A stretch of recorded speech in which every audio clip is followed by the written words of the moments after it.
Magandang buhay! Panibagong araw na naman nga para tayo ay magtinda at kumita. Lalabas ko na nga din muna itong mabait nating alaga at bubuksan ko na rin ang tindahan. Habang wala pang nabili ay magkakape na muna ako bago pa tayo maghang. At salamat nga pala sa mga nag-comment sa huling video natin. Patunay nga lamang na marami pala talagang nakaka-relate sa mga lutang moments sa pagiging tindera. Mainam na nga lamang at hindi pala ako nag-iisa.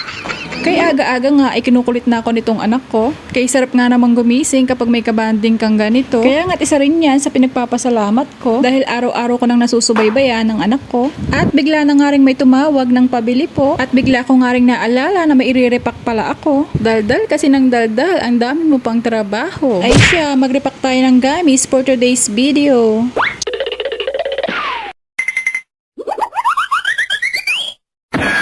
Ilalagay ko na nga rin pala sa comment section ang link kung saan ko nabili ito para naman hindi ka na mapunta sa maling tao. At napakabenta nga ng mga gamis dito sa tindahan ko sa mga bata, pati na rin sa mga isip bata. Kaya nga't inirip ako na ito ng pang 5 piso gamit ang plastic na ito. Nang sa gayon ay wala na nga rin bibili ng papiso-piso dahil ang sungit pa naman ang tendera na ito. Char!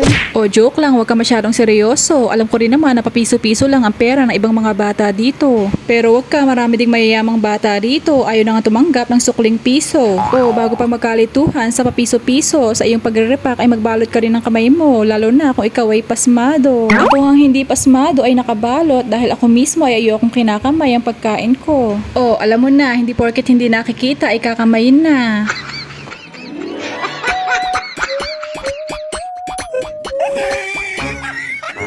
Ay kay sarap kang mag-repack ng gamis lalo't alam mong malaki-laki rin ang kikitain. Kaya nga kayo dyan mga kasari ay subukan nyo na din. Piso-pisong kita natin ay lalaki din. Basta magsipag lang at laging manalig. Okay, bilis ko nga mag-repack. Kita nyo naman, dahil maya-maya lang ay may bibili na naman. Kaya kung ikaw din ay tenderang nanay, kailangan mo lagi ay double time. Dahil kung ikaw ay babagal-bagal, tsak sa loob ng bahay, ikay wala nang magagawa. Ganyan nga talaga kapag tenderang nanay, kaya ang itsura laging just na lang.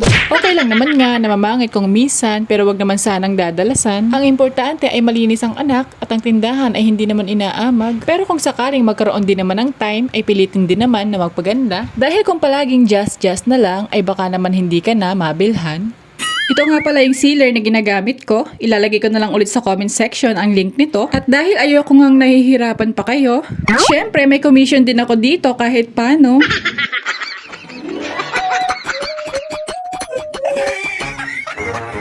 At dahil 3 minuto na naman ang buhay mo ang sinayang mo sa panonood nito, ay siya, kain tayo. Chop suey for today's video.